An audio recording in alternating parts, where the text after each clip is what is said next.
حضرت حذیفہ رضی اللہ تعالیٰ عنہ نے حضور صلی اللہ علیہ وسلم سے پوچھا، یا رسول اللہ صلی اللہ علیہ وسلم، ہم زمانے جاہلیت میں تھے، کفر میں تھے، شرک میں تھے، اسلام آیا، خیر آیا، اللہ تعالیٰ نے ہمیں ایک شر سے نکال کر خیر میں لایا، تو کیا اس اسلام کے خیر کے بعد پھر کوئی اور شر آنے والا ہے؟ اس کے بعد اور کوئی برائی آئے گی؟ حضور نے فرمایا ہاں آئے گی، جس اسلام میں تم ہو اس خیر کے بعد پھر شر آئے گا۔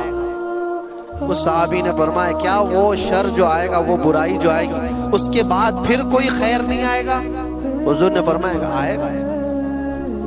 اس کا مطلب یہ ہے زمانہ جاہلی، یہ پوری حدیث سن لیجیے، حضرت حذیفہ رضی اللہ تعالیٰ عنہ کی یہ حدیث صحیح حدیث پاک۔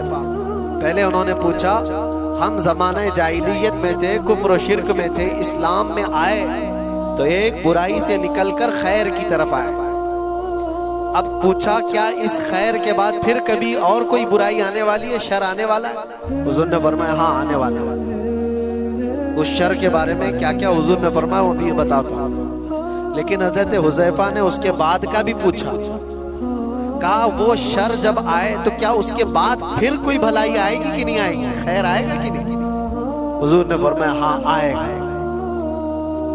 اس کا مطلب یہ ہوا کہ ہم جس زمانے سے گزر رہے ہیں ہو سکتا ہے یہ شر پہ شر، شر پہ شر آ رہا ہے، لیکن میرے نبی کی بشارت کے بعد یہ سارے شر کے بعد ایک خیر آنے والا ہے، اس سارے شر کے بعد ایک خیر آنے والا ہے۔ یہاں تک کہ حضور صلی اللہ علیہ وسلم سے جب حضرت حذیفہ نے پوچھا تھا نا کہ کیسا شر آئے گا، ہم تو جہالت سے نکل کر کے اسلام میں آئے، یہ خیر ہے، اس کے بعد جو شر آئے گا وہ کیسا ہوگا؟ حضور نے فرمایا گا وہ ایسا ہوگا کہ لوگ مسلمان کہلانے کو بھی جھجکتے ہوں گے، اور کچھ لوگ اس کو مسلمان کو ایسا دیکھیں گے جیسے کسی چور کو یا زانی کو دیکھا جاتا ہے۔ وہ زمانہ آئے گا، وہ شر کا زمانہ، یعنی لوگ اس کو دکھا دکھا کر کے بولیں گے یہ دیکھو مسلمان جا رہا ہے، یہ دیکھو مسلمان جا رہا ہے، مسلمان ہونا تعجب کی بات ہو جائے گی، ایسا شر آئے گا۔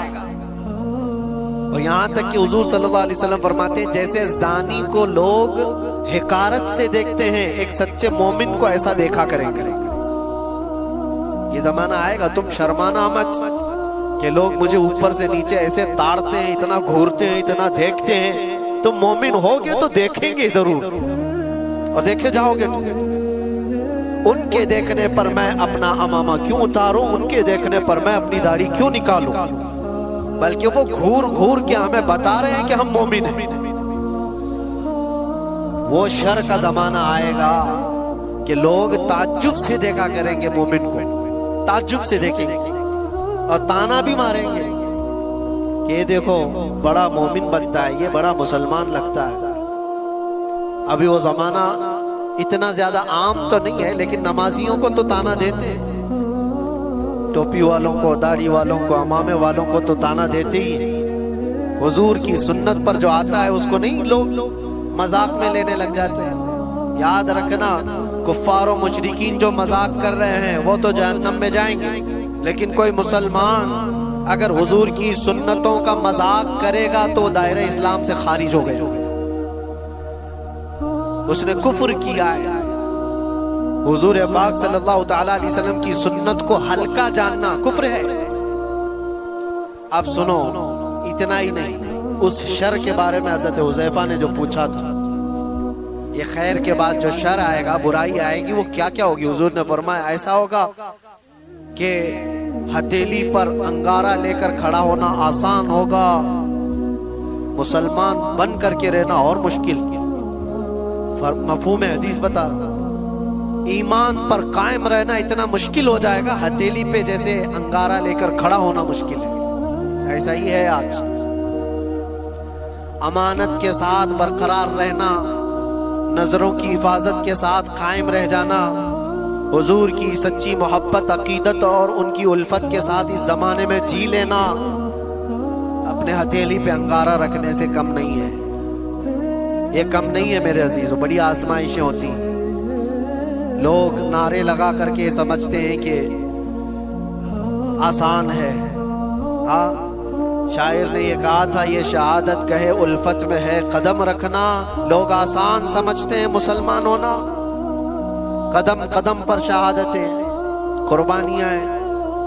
اب سنو ایک اور حدیث، یہاں تک تم پریشان ہو چکے ہوں گے، اتنے پریشان ہو چکے ہوں گے کہ کبھی قبرستان کی طرف سے گزر رہے ہوں گے تو حضور فرماتے تم قبروں والوں کو دیکھ کر کے یہ تمنا کرو کہ کاش اس کی جگہ میں ہوتا تو اچھا ہوتا، کیونکہ وہ فتنوں سے بچ کر چلا گیا، ہم سے پہلے چلا گیا، اب محفوظ سویا ہے، اور ہم روزانہ ایک نئے فتنے کا مقابلہ کر رہے ہیں۔ یہ کیفیت آئے گی ایمان والوں پر، اور اتنا ہی نہیں، اور آگے اللہ کے نبی صلی اللہ تعالی علیہ وسلم فرماتے ہیں مومنوں پر جو شر کا زمانہ آئے گا وہ ایسا ہوگا کہ پوری دنیا میں قرآن کے صرف لفظ باقی رہ جائیں گے، قرآن نہیں رہے گا، لفظ باقی رہ جائے گا، اور مسلمانوں میں نمازوں سے دوری، یہ ساری چیزیں آ جائیں گی، قرآن تک ان کے بیچ میں نہیں رہے گا، قرآن کے لفظ رہ جائیں گے۔ کا مطلب یہی ہے کہ قرآن تو موجود ہے لیکن کتنوں کے پاس ہے؟ پاس میں ہونے کا مطلب یہ نہیں ہے کہ پٹھے والا، پیپر والا قرآن، وہ تو گلے میں بھی لٹکا کر کے گھومو، اس سے کیا ہونا ہے؟ جب قرآن نہ پڑھنا آتا ہے، نہ سمجھ آتی ہے، اور نہ عمل کرنا آتا ہے، تو کیا یہ آج حالت نہیں ہے؟ قرآن کتنے کے پاس، کتنے لوگوں کے پاس؟ مجھے عجیب و مضحکہ لگتا ہے، لوگ قوالیوں میں تو جھومتے ہیں اور قرآن کی تلاوت ہوتی ہے تو انہیں کچھ نہیں اثر ہوتا، ان کو تو لگتا ہے کب ختم ہو رہی ہے، قرات کتنی لمبی کر رہے ہیں مولانا صاحب، نماز میں لمبی قرات ہو رہی ہے، قرآن اللہ کا کلام ہے، تمہیں سمجھ میں آ رہا